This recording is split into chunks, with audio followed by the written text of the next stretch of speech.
Assalamualaikum, Shalom, Om Swastiastu, Namo Buddhaya, Salam Kebajikan.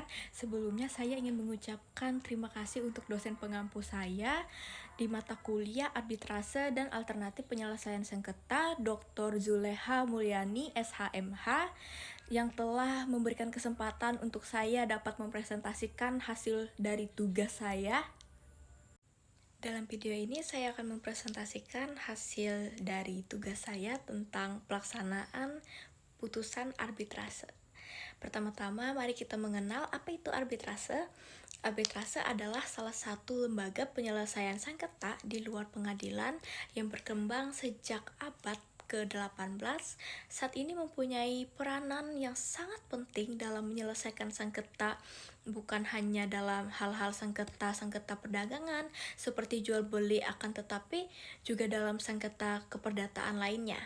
Di Indonesia juga arbitrase sebagai lembaga penyelesaian sengketa sudah dikenal sejak zaman penjajahan Belanda. Arbitrase semakin berkembang pada saat ini, terutama setelah adanya undang-undang yang dibuat oleh bangsa Indonesia untuk mengatur arbitrase, yakni Undang-Undang Nomor 30 Tahun 1999 tentang Arbitrase dan Alternatif Penyelesaian Sengketa. Adapun pihak-pihak yang terlibat yaitu penggugat, tergugat arbitrase, arbiter, lembaga arbitrase bila institusional, pihak penunjuk, ahli dan saksi, pengadilan negeri, panitera pengadilan, ketua pengadilan negeri, jurusita, dan pelaksana eksekusi. Lalu, bagaimana tata cara pelaksanaan putusan arbitrase? Tata cara mengenai pelaksanaan putusan arbitrase, baik putusan arbitrase nasional maupun arbitrase internasional, tercantum dalam bab 6 Undang-Undang Nomor 30 Tahun 1999, pasal 59 sampai dengan pasal 69.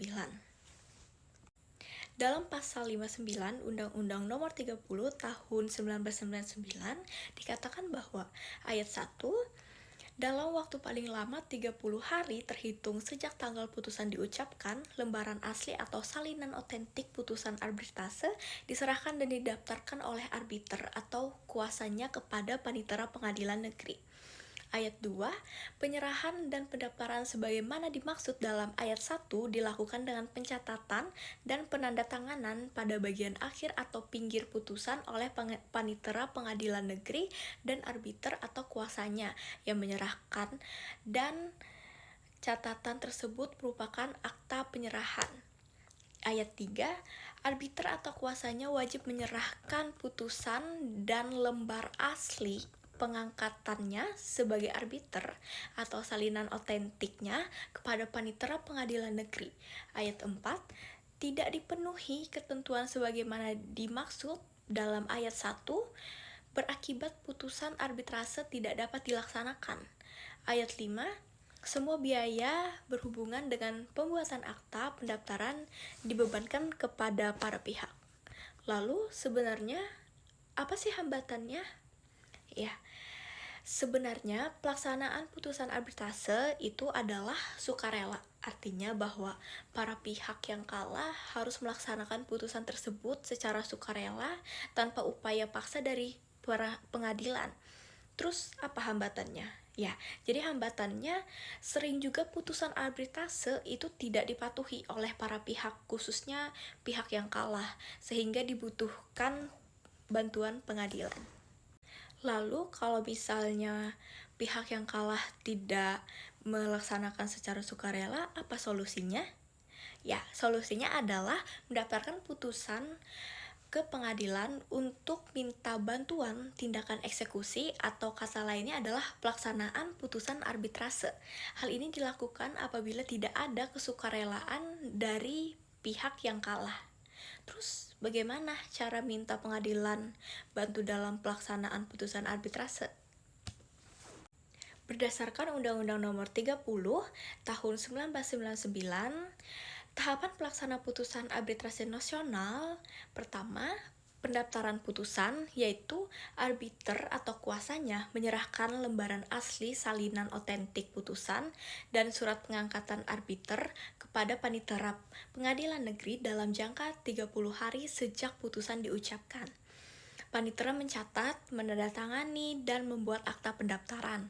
Jika kewajiban ini tidak dipenuhi, putusan tidak dapat dieksekusi. Lalu, biaya pendaftaran juga ditanggung para pihak. Kedua, permohonan eksekusi.